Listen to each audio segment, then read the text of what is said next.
I was just trying to bring my dying grandfather home, to let him spend his final days by the lake he loved.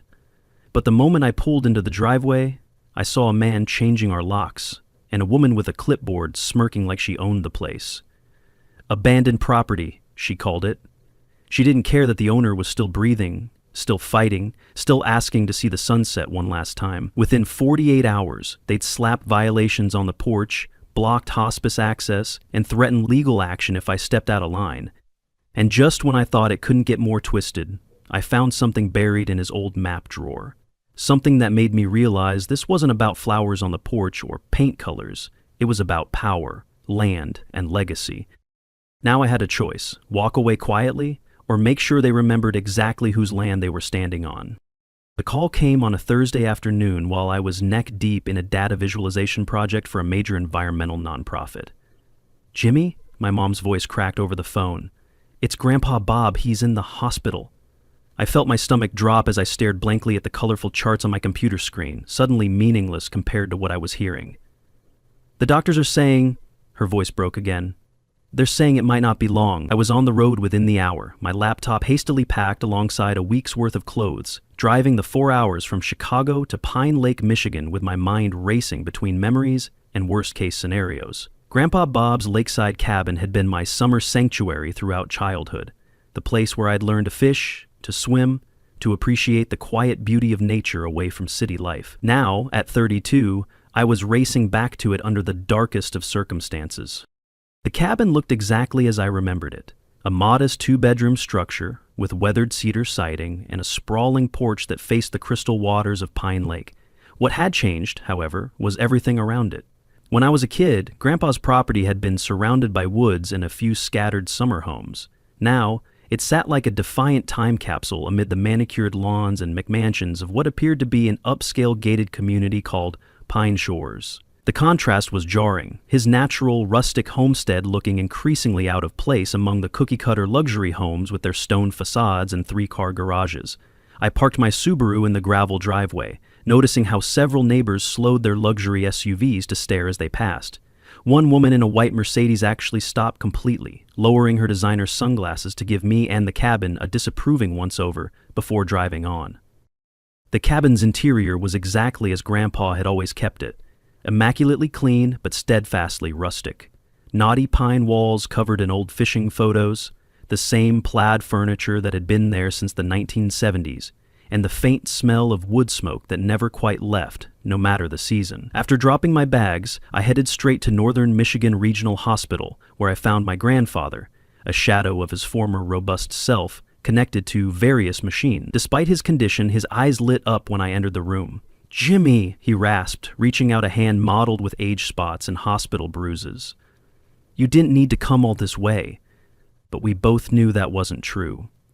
After speaking with Dr. Hoffman, a compassionate oncologist in his late 50s, I learned the devastating truth. Grandpa Bob's cancer had spread aggressively. "We're looking at days, perhaps a week," Dr. Hoffman said quietly in the hallway. "I'm so sorry." When I returned to the room, my grandfather was staring out the window at the distant pine trees. "I want to go home, Jimmy," he said without turning. "I want to die in my own bed, looking at my lake." His voice was weak but determined. "I know the doctors won't like it, but I've made up my mind." I promised him I'd make it happen, whatever it took. That evening, as I returned to the cabin to prepare it for his homecoming and hospice care, I discovered a certified letter that had been slipped under the door. It was from the Pine Shores Homeowners Association, citing multiple violations of community standards, including untrimmed vegetation, aesthetic inconsistency with community guidelines, and, most absurdly, failure to submit exterior maintenance plans for approval. The letter was signed by Diane Winters, HOA president, and included a 48-hour compliance notice. I crumpled it up and tossed it in the recycling bin. My grandfather was dying. HOA aesthetics were the least of my concerns. The next morning, I was sorting through some of Grandpa's papers, looking for his medical information and insurance documents, when I stumbled across an old leather portfolio in his home office. Inside were meticulously organized survey maps, property deeds, and correspondence dating back decades. As a retired land surveyor, Grandpa had always been fanatical about documentation, But something about these particular papers seemed especially significant. There were highlighted boundaries, notated easements, and repeated references to retained rights. Before I could make sense of it all, there was a sharp knock at the door. Standing on the porch was a woman in her late 30s, with an immaculate blonde bob and a pantsuit that probably cost more than my monthly rent. Behind her stood a tall man with close-cropped hair and the kind of muscles that suggested regular gym visits but no actual physical labor. "I'm Diane Winters, Pine Shore's HOA president," she announced with a smile that didn't reach her eyes. "And this is Trevor Phillips, our Community Standards Enforcement Officer." Trevor nodded curtly, his arms crossed over his chest. "I see you've received our notice," Diane continued, glancing past me into the cabin with barely disguised disdain. "We've been trying to reach Robert about these violations for months. The board has been more than patient, but I'm afraid time has run out." I explained about my grandfather's condition, expecting at least a modicum of human compassion. Instead, Diane's expression hardened. "That's unfortunate, but rules are rules. This property has been an eyesore and a point of contention for our residents for too long. We'll need to see immediate action on the violations listed." Before I could respond, my phone rang. It was the hospital. "I have to take this," I said, turning away from Diane's cold stare. It was Dr. Hoffman, his voice urgent. "You need to come back to the hospital right away, James. Your grandfather's condition has deteriorated. We need to discuss end-of-life decisions." I broke every speed limit between the cabin and the hospital, my knuckles white on the steering wheel. When I arrived, a nurse directed me to my grandfather's room, where Dr. Hoffman was adjusting the morphine drip. "He's comfortable," the doctor assured me, "but his body is shutting down faster than we anticipated." Grandpa Bob was awake but barely, his breaths shallow and labored. When he saw me, he motioned weakly for me to come closer. "Jimmy," he whispered, "I want to see my lake one more time. Get me home." The determination in his faded blue eyes broke my heart. I promised him again that I would make it happen, and this time I meant to follow through immediately. After consulting with Dr. Hoffman about hospice arrangements, I was given a list of medical necessities and contacts for home care nurses. The doctor was professionally reluctant but ultimately respectful of my grandfather's wishes. "If this is what he wants, we can make it work," he conceded.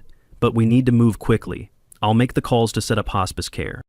It was late afternoon by the time I got back to the cabin, my mind consumed with preparations for Grandpa's homecoming. I needed to set up a hospital bed in the living room, facing the lake view, stock up on medical supplies, and coordinate with the hospice team. But as I pulled into the driveway, I was met with a scene that stopped me cold. A work crew was at the front door, and a man in overalls was quite literally changing the lock. Diane Winters stood supervising, her arms crossed and a clipboard in hand, while Trevor Phillips paced nearby talking on his phone. I slammed my car door hard enough to make them all turn. "What the hell do you think you're doing?" I demanded, storming up the path. The locksmith at least had the decency to look uncomfortable, but Diane merely checked her watch, as if my arrival was an inconvenience she'd scheduled for. "We're securing an abandoned property in accordance with HOA bylaws section 23.4, she replied with mechanical precision. After multiple unanswered violation notices and evidence of neglect, the board voted unanimously to take protective action. Trevor stepped forward, thrusting a thick document into my hands. "It's all in the community guidelines," he said with a smirk. "Maybe take a minute to read the fine print before you make a scene." I was livid, waving my grandfather's property deed in their faces. "This is private property. My grandfather has owned this land for 50 years, long before your precious Pine Shores existed." Diane was unmoved. "Your grandfather signed membership papers when Pine Shores was developed," she claimed. "This property is subject to our governance, regardless of how long he's owned it." It was a blatant lie. I was certain my grandfather would never have signed away his rights, but in that moment, I had no way to prove it. After a heated exchange that nearly came to blows, Trevor reluctantly handed me the new keys with a warning that sent ice through my veins. "Good luck getting that deathbed hospice approved by the board. We have health and safety standards to uphold." As they departed, I noticed several neighbors watching from their porches and windows, some with expressions of discomfort, others with the same disapproving stares I'd encountered earlier. Once inside, I called Sam Walker, my best friend since college and now a corporate attorney in Chicago. The tremble in my voice surprised even me as I recounted what had happened. "They can't just change the locks on a private residence," Sam said, legal indignation clear in his tone. "That's breaking and entering, potentially criminal trespass. What documentation did they show you? I admitted I'd been too angry to properly examine their paperwork. Send me everything you have, Sam instructed. Property deeds, tax records, any correspondence with this HOA. I'll be there tomorrow. That night, with a newfound determination, I returned to the leather portfolio I'd discovered earlier. Armed with a pot of coffee and my data analyst's eye for detail, I spread the documents across the kitchen table and began to piece together the story they told. It was past midnight when I finally saw it, the significance of the retained rights my grandfather had so carefully documented. According to the original property surveys and sale contracts, Grandpa Bob had once owned not just his cabin plot, but the entire 50 acres that now comprised Pine Shores. When he sold the land to developers 25 years ago, he had kept specific rights for himself: ownership of the access road to the community, certain easements for utilities, and, most importantly, full control of the waterfront. I sat back, stunned by the implications. If these documents were accurate and legally binding, my grandfather, and now potentially I, had far more power in this situation than Diane Winters could possibly realize. The next morning, I headed to the county records office, the portfolio tucked securely under my arm. The records clerk, Maggie Thompson, was a woman in her early 60s with silver-streaked hair and a no-nonsense demeanor that softened as soon as I mentioned my grandfather's name. "Bobby Mitchell's grandson? Well, why didn't you say so right off?" she exclaimed, coming around her desk to give me a hug that smelled of lavender hand lotion and coffee. "I've known your grandpa since before you were born. Best damn surveyor this county ever had."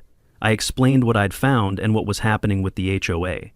Maggie's expression darkened.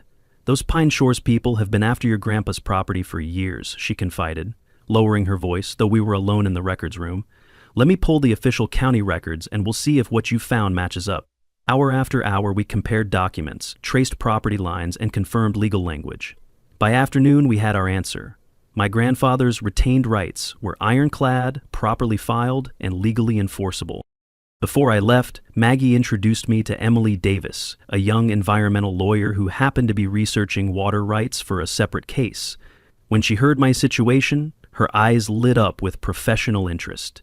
"Your grandfather and I worked together on lake conservation efforts," she explained, her voice warm with respect. "He was passionate about protecting Pine Lake from overdevelopment." Emily offered to review my documents from a legal perspective and gave me her card. "Call me this evening," she said. "I think we need to talk strategy." As I left the records office, I felt the first glimmer of hope since this whole nightmare began. But that hope was quickly doused when I returned to the cabin to find a notice taped to the door. The Pine Shores HOA board had held an emergency meeting and unanimously denied my request for hospice care, citing health code concerns and potential disruption to community standards. The signature at the bottom, with its perfectly looped letters, was like a slap in the face. Diane Winters, President. I ripped the notice down, my hands shaking with rage. These people weren't just bureaucratic bullies. They were actively preventing a dying man from spending his final days in the home he loved. As the sun set over Pine Lake, casting long shadows across the water my grandfather might never see again, I made a promise to myself and to him. This wasn't over, not by a long shot. That evening, I sat alone on the cabin's dock, watching the sunset paint the water in shades of orange and gold. It was the view my grandfather had been begging to see one last time, and these heartless HOA tyrants were denying him that simple dignity. My phone buzzed with a text from Sam saying his flight would arrive by noon tomorrow. I'd been counting the minutes until my friend's legal expertise could be brought to bear on this situation, but now I wondered if we'd have enough time. Grandpa Bob was slipping away in a sterile hospital room when he should be here, surrounded by the life he'd built and the beauty he cherished. The weight of failing him settled heavy on my shoulders as I watched a pair of loons glide silently across the lake's surface. Then my phone rang again. It was Emily Davis, the environmental lawyer I'd met earlier. "I've been reviewing those documents," she said without preamble, "and your grandfather was brilliantly thorough. But there's something else you should know." Her voice dropped slightly. "I have a friend who works at the development company that's been partnering with Pine Shores. They're planning to acquire your grandfather's property through any means necessary to build luxury condos on the waterfront. The profit potential is in the millions." The pieces suddenly clicked into place. The aggressive violations notices, the lock change, the hospice denial. It wasn't just about community aesthetics. It was a calculated land grab backed by serious money. Later that night, I called Maggie Thompson, desperately seeking further insight. "I was hoping you'd call," she said, her voice hushed.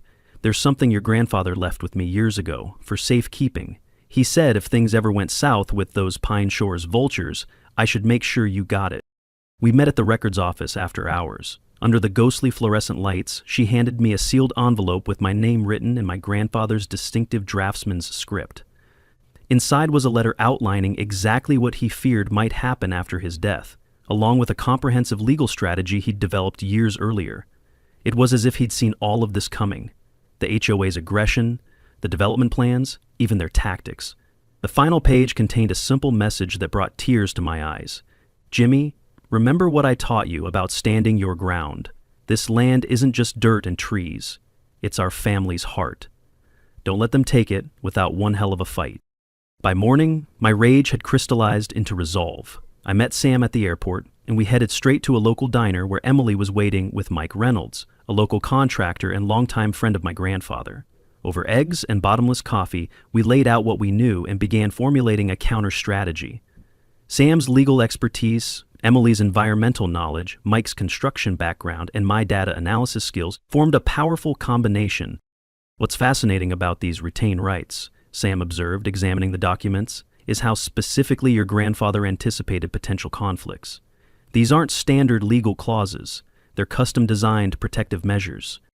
Later that afternoon, I visited Grandpa Bob in the hospital, his condition visibly worse. I held his hand, telling him about our plans to fight back. Though drifting in and out of consciousness, he seemed to understand, squeezing my hand weakly. "The northern boundary marker," he whispered suddenly, his eyes briefly clear. "Check the northern boundary marker."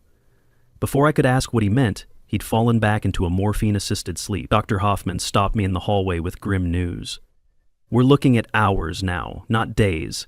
If you're still hoping to get him home, it needs to happen very soon." When I returned to the cabin, I discovered more health department notices declaring the property uninhabitable due to potential code violations, requested by none other than Diane Winters.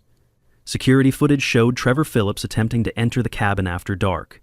Meanwhile, several neighbors had approached me with suspiciously similar below-market offers to buy the problem property, each mentioning they'd heard my grandfather was very ill. Our team reconvened at Mike's home, away from prying eyes. "I built half the infrastructure in Pine Shores," Mike revealed, spreading construction plans on his dining room table. "I know exactly where all the utility easements run, which areas flood during heavy rains, and where the environmental survey found protected species." Emily's eyes lit up at this last piece of information. Protected species documentation could halt development plans. After leaving Mike's house, I grabbed a flashlight and headed to the northernmost point of my grandfather's property, where it bordered the Pine Shores Community Center and pool. In the beam of my flashlight, I searched the area, finding an old metal stake almost hidden by overgrowth. Kneeling down, I discovered a small metal box buried at the base, containing a surveyor's logbook and official county maps. According to these documents, the Pine Shores Community Pool and Clubhouse had been built partly on my grandfather's land due to an incorrect boundary interpretation. More importantly, my grandfather had documented the encroachment but never filed a complaint. It wasn't an oversight, it was ammunition he'd deliberately saved for a time of need. As I made my way back, Diane Winters' white Mercedes slowed beside me. "Out for a late-night stroll, Mr. Mitchell," she called. "You should be careful wandering around after dark. You never know what might happen to trespassers." The threat in her voice was barely veiled. I held up the metal box. "Just collecting some family property, Ms. Winters. You might want to be careful about what you build on other people's land." Her expression flickered momentarily. When I returned to the cabin, Sam had arrived early with news. Grandpa Bob's condition had stabilized slightly, buying us perhaps another day. It wasn't much time, but it might be just enough. By dawn, our counterattack was ready to launch. Sam had prepared emergency injunctions based on the northern boundary discovery, while Emily had identified multiple environmental violations the HOA had committed around the lake shoreline, violations that could trigger state penalties. Mike had mobilized his construction crew, ostensibly for emergency property line verification, but actually for something far more dramatic. I had spent most of the night analyzing the legal documents, property maps, and my grandfather's notes, consolidating everything into clear evidence of the HOA's overreach and the development company's underhanded tactics. As the morning mist rose off Pine Lake, I felt a sense of grim satisfaction. Diane Winters and her Pine Shores cronies had no idea what was coming for them. Dr. Hoffman arrived directly from the hospital with unexpected good news. "Your grandfather had a better night than expected," he explained, accepting the coffee I offered. "He's showing remarkable determination for someone in his condition. I think he's holding on for something." After examining the cabin, he declared it perfectly adequate for home hospice, despite the health department claims. Those violations are spurious at best. I'd be willing to testify to that effect if needed. As Sam headed to the courthouse with our legal filings, Mike arrived with his construction crew and equipment. "Ready to draw some lines in the sand, kid?" he asked with a grim smile. Within hours, his team had installed a chain-link security fence around the disputed property line, effectively cutting off direct access to the community pool and clubhouse from one side. They also began placement of concrete barriers at strategic points along the lake access road, the road that, according to my grandfather's retained rights, was still legally his private property. By mid-morning, the operation had drawn a crowd of curious and increasingly concerned Pine Shores residents. The Johnsons approached me directly, introducing themselves as my grandfather's longtime neighbors. When I explained the situation and showed them the property documents, they were visibly shocked. "That's not what Diane told the community," Mr. Johnson said. "She claimed your grandfather had violated multiple safety codes and that you were planning to sell to developers who would build high-rises." Other neighbors had gathered to listen, and I could see the ripple of surprise moving through them as the truth emerged. Emily arrived from filing official complaints with the State Environmental Protection Office regarding the HOA's illegal landscaping practices. "The state inspector is already on the way," she announced. "They're particularly interested in the unauthorized dredging that occurred last summer." By noon, the transformation was complete. The Pine Shores community had awakened to find their pool partially blocked off, their lake access controlled by a newly installed security gate with keypad entry, and state environmental inspectors taking soil and water samples along their carefully manicured shoreline. Diane Winters called an emergency HOA meeting at the clubhouse, where residents gathered in growing numbers, many already voicing loud complaints about the sudden restrictions. Sam returned from the courthouse, a satisfied smile on his face. "All 3 filings have been accepted," he confirmed. "The HOA has been officially served. They have 24 hours to respond before the temporary injunctions take effect." The inevitable confrontation came quickly. As the HOA meeting broke up, a group led by Diane and Trevor headed directly for the new security fence. I met them at the property line, flanked by Sam, Emily, and Mike. "This is illegal, and you know it," Diane spat. "You can't just block access to community facilities." Sam stepped forward, professional and calm. "Actually, Ms. Winters, according to the county surveyor's official documentation, this portion of land legally belongs to the Mitchell family.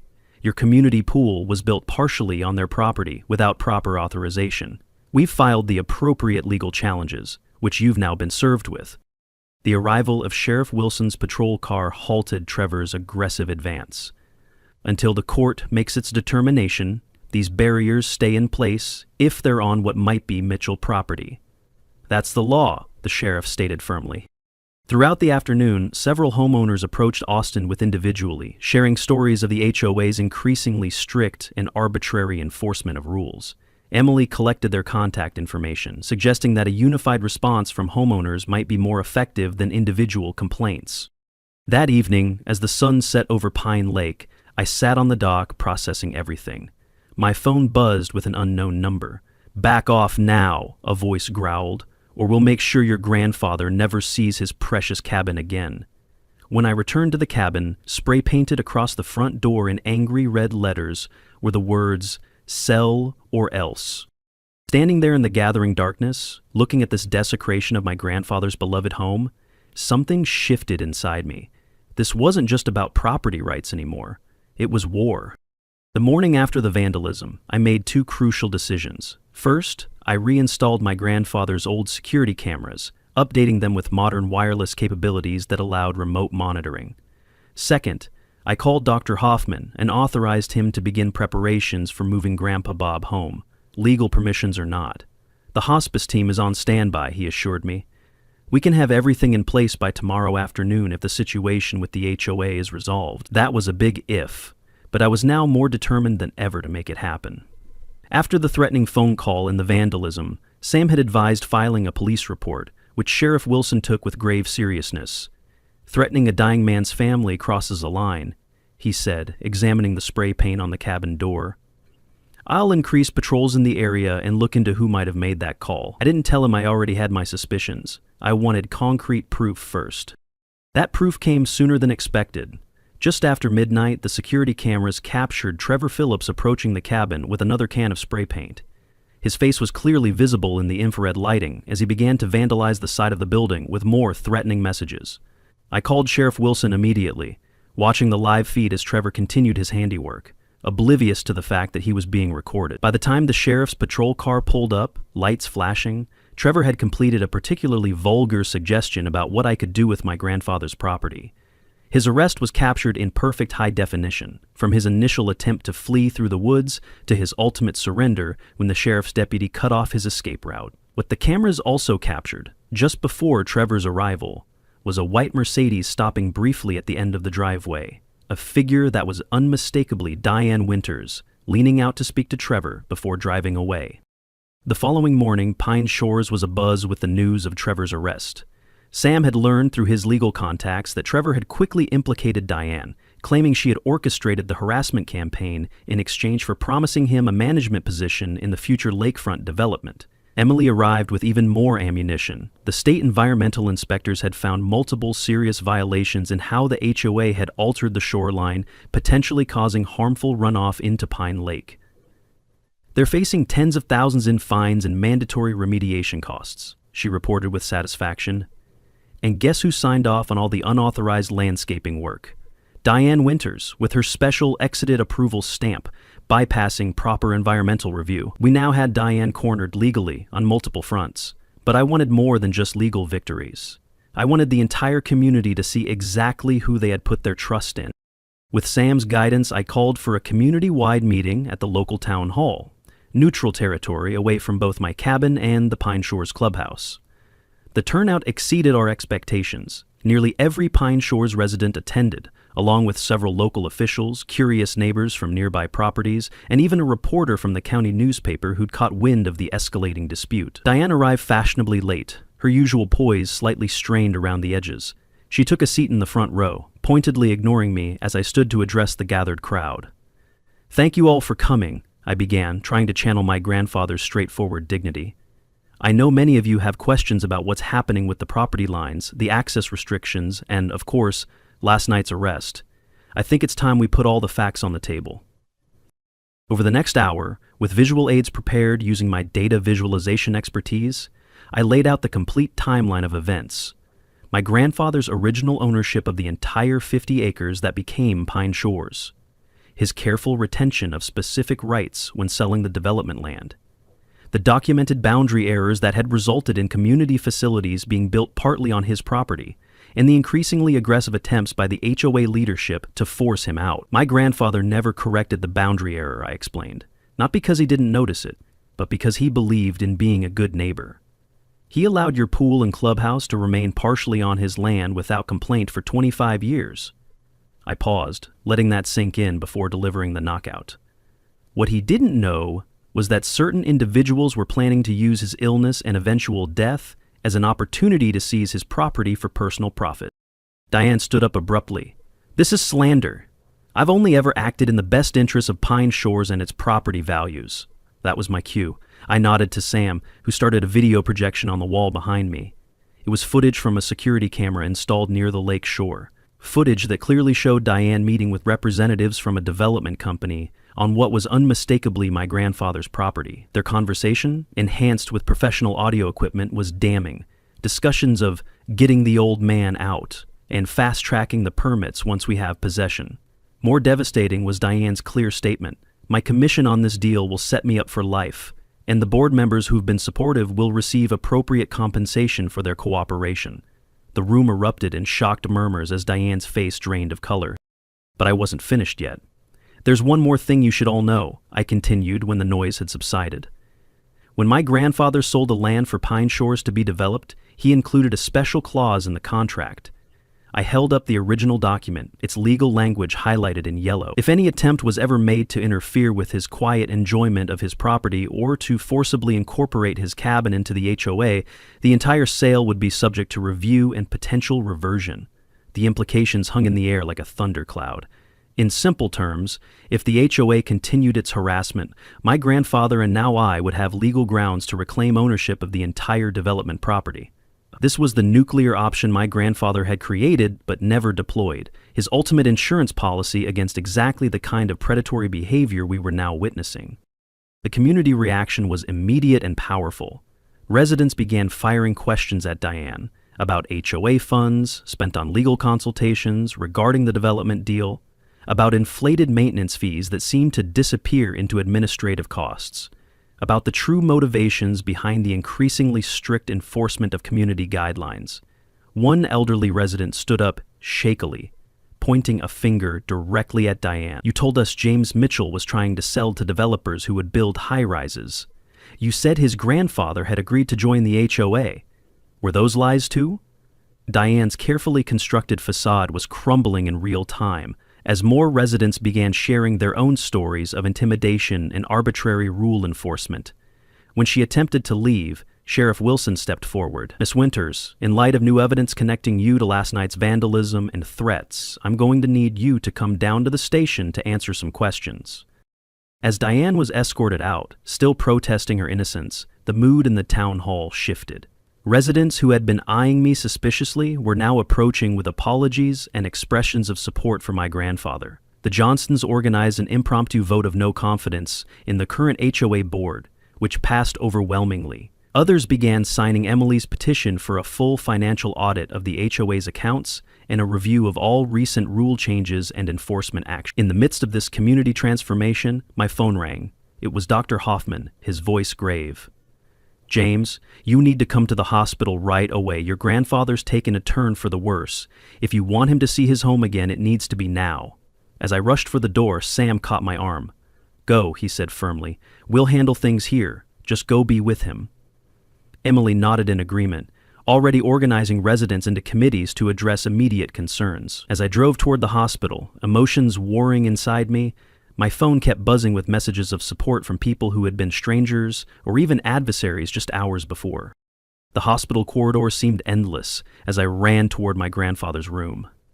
Dr. Hoffman met me at the door, his expression telling me everything I needed to know before he spoke. "He's hanging on, James, but just barely. His system is shutting down." Inside, my grandfather lay small and fragile amid the medical equipment, his breathing shallow and labored. I took his hand, leaning close so he could hear me. "Grandpa, it's Jimmy. I did it. I checked the northern boundary marker just like you said. We've stopped them. The whole community knows what Deanne and Trevor were trying to do."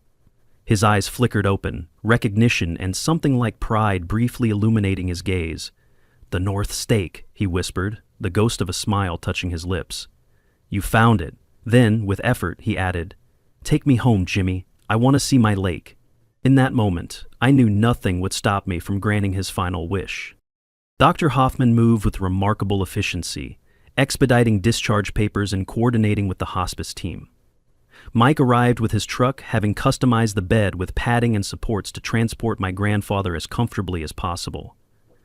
As we carefully loaded him into the vehicle, covered with blankets against the evening chill, I wondered what kind of reception awaited us at Pine Shores. Would there be more resistance? More barriers? I didn't have to wonder long. As we turned onto the road leading to my grandfather's cabin, an extraordinary sight greeted us. The entire route was lined with Pine Shores residents holding lanterns and candles, creating a corridor of light through the gathering dusk. Someone had cleared away the spray paint from the cabin door and porch. Others had brought flowers, placing them along the walkway. As Mike slowly drove through this impromptu honor guard, people bowed their heads or placed hands over hearts in respect for the man who had once owned the land beneath their homes, the man whose generosity had made their community possible. The next 24 hours were a blur of activity as hospice nurses set up equipment in the cabin's living room, positioning the hospital bed to face the picture window with its spectacular view of Pine Lake. My grandfather drifted in and out of consciousness, but during his lucid moments, his joy at being home was palpable. "Look at that sunset, Jimmy," he whispered on the first evening, his voice so faint I had to lean close to hear it. "Nobody paints like God, do they?" I held his hand as the fading light turned the lake surface to molten gold, feeling both profound grief and deep gratitude for these final moments. Throughout the night, I dozed in a chair beside his bed, waking whenever his breathing changed or when the hospice nurse came to adjust his medication. By morning, word had spread throughout Pine Shores about my grandfather's return, and residents began stopping by with food, flowers, and handwritten notes, expressing everything from condolences to apologies for the community's treatment of him. Meanwhile, the legal and community situations were developing rapidly. Sam called with news that Trevor had formally agreed to testify against Diane regarding the harassment campaign and development scheme in exchange for reduced charges. The county prosecutor was now investigating potential fraud and embezzlement, based on financial records Emily had helped concerned board members uncover. Most significantly, an emergency meeting of Pine Shores residents had voted to dissolve the current HOA board and establish an interim leadership committee committed to transparency and community values rather than development and strict enforcement. The Johnsons had been elected as co-chairs, with several other longtime residents joining them as committee members. Their first official act had been to rescind all outstanding violations against my grandfather's property and to issue a formal community apology for the harassment he had endured. On what would prove to be my grandfather's final morning, he woke with unusual clarity and asked to have his old surveying journal brought to him. As I held the leather-bound book for him to see, he pointed with a trembling finger to a specific page. "I always knew this day might come, Jimmy," he said, his voice surprisingly strong. "That's why I planned for it from the beginning." The journal entry, dated 25 years earlier, detailed his decision to sell the bulk of his land for development while retaining key rights. A handwritten note in the margin read, "Communities need good stewards, not tyrants. Remember that, Jimmy." I looked at him questioningly. "You knew even then that someone might try to take your cabin?" He smiled faintly. "People are predictable when money's involved. I wanted to make sure that whoever came after me would have the tools to fight back if needed." He squeezed my hand weakly. "You did good, son. Better than I could have hoped." Just after noon, Sheriff Wilson arrived with unexpected news. Diane Winters had been arrested while attempting to leave town with a substantial amount of cash and financial documents from the HOA office.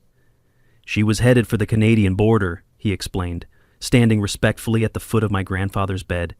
"We found evidence on her computer of offshore accounts where she'd been redirecting HOA funds for years." My grandfather's eyes were closed, but a slight smile suggested he was still listening as the sheriff continued. "The development company has issued a statement distancing themselves from Ms. Winters and claiming they were unaware of her methods. They've withdrawn all interest in the property out of respect for the Mitchell family." It was vindication, complete and public. But looking at my grandfather's peaceful face, I realized that the victory hadn't come soon enough for him to fully appreciate it. That afternoon, as a gentle rain pattered against the cabin's roof, Robert Bob Mitchell took his last breath, looking out at the lake he had loved for 50 years. He went peacefully, his hand in mine, the sound of loons calling across the water as if in tribute. The hospice nurse confirmed what I already knew, gently covering his face with a sheet and giving me a moment alone to say goodbye. I sat there for a long time, rain turning to mist and then to golden evening light on the water, thinking about legacy and stewardship and the fight for what matters. When I finally stepped outside, I was surprised to find dozens of Pine Shores residents gathered silently on the lawn, having heard the news through the community grapevine. Their respect was evident in their hushed voices and solemn expressions. Mr. Johnson stepped forward, speaking for the group. "Your grandfather was the heart of Pine Lake long before any of our homes were built. We'd like to help honor him properly if you'll allow it." The memorial service held 3 days later was unlike anything I could have imagined. Hundreds of people gathered on the shore of Pine Lake, including not just Pine Shores residents, but people from across the county whose lives had been touched by my grandfather in some way. Former colleagues from his surveying days shared stories of his legendary precision and integrity. Local officials spoke of his contributions to land conservation and community planning. Even Dr. Hoffman attended, moved by the brief but powerful connection he'd formed with his patient. Most surprising were the Pine Shores residents, who stood to acknowledge how the community had failed its original landowner and to pledge a return to the values of respect and stewardship that my grandfather had embodied. As wooden lanterns were released onto the lake at sunset, each carrying a candle and floating out across the darkening water, I felt something unexpected beneath my grief, a sense of connection to this place and these people that I hadn't anticipated. In the days that followed, as I began the process of settling my grandfather's affairs, I discovered his final gift to the community that had ultimately rallied to his defense. His will, updated just months before his hospitalization, designated the cabin property as a nature preserve with a conservation easement that would prevent any future development. The cabin itself was to remain as a community gathering place and historical landmark, with funding provided from his modest estate for its maintenance. A separate letter addressed to me explained his reasoning. The land was never really ours to keep or sell, Jimmy. We're just its caretakers for a while. I'm entrusting you with ensuring it remains the heart of the community for generations to come. Is the responsibility I found myself unexpectedly eager to accept. Meanwhile, the legal consequences for Diane and Trevor continued to unfold. Diane was facing multiple charges, including embezzlement, fraud, criminal harassment, and conspiracy. Trevor had received a lighter sentence in exchange for his testimony, but was still looking at community service and probation. The development company had withdrawn completely, issuing public apologies and denying any knowledge of illegal tactics. The state environmental agency had levied substantial fines for the shoreline violations, with the funds earmarked specifically for lake conservation efforts. Most significantly, the Pine Shores community had undergone a profound transformation, with the new interim committee establishing more transparent governance processes and a renewed commitment to being good neighbors rather than rigid rule enforcers. A year later, I found myself back at the cabin on a perfect summer day, having made the decision to relocate permanently from Chicago to work remotely as a freelance data visualization expert focused on environmental projects. The cabin had been carefully restored, preserving its rustic character, while updating its systems for efficiency and sustainability. The Robert Mitchell Memorial Fund for Lake Conservation, which I had established with my grandfather's modest savings, was already funding research into protecting the lake's ecosystem. Most gratifying was the change in Pine Shores itself. From a community defined by exclusivity and rigid conformity to one that celebrated its natural setting and the diverse contributions of its residents. The Johnson and several other neighbors had become close friends, and I found myself increasingly involved in local conservation efforts that my grandfather would have heartily approved of. On the anniversary of my grandfather's passing, I hosted the first annual community picnic on the property, fulfilling his wish that the land bring people together rather than divide them. Children played along the shoreline where he had taught me to skip stones decades earlier. Families spread blankets on the lawn where he had once battled HOA violation notices. The dock where I had sat in despair now held lawn chairs occupied by neighbors sharing stories and laughter. As evening approached and the gathering began to disperse, I found myself alone on that dock, watching the sunset paint the sky in spectacular hues of orange and purple. I could almost feel my grandfather's presence beside me, nodding approval at what his property and the community around it had become. Sometimes standing your ground isn't just about winning, I said aloud to the fading light, lifting a glass in silent toast. It's about honoring the legacy of those who taught us what really matters, and maybe, just maybe, teaching a few entitled HOA tyrants that karma comes with a lakefront view. As if in response, a pair of loons called from across the water, their haunting cry carrying across the still surface of Pine Lake. In that moment, I knew with certainty that while battles over property and power would always exist, the true value of any piece of land lies not in who owns it, but in how it's stewarded. My grandfather had understood that simple truth all along and had ensured that when it mattered most, I would understand it too.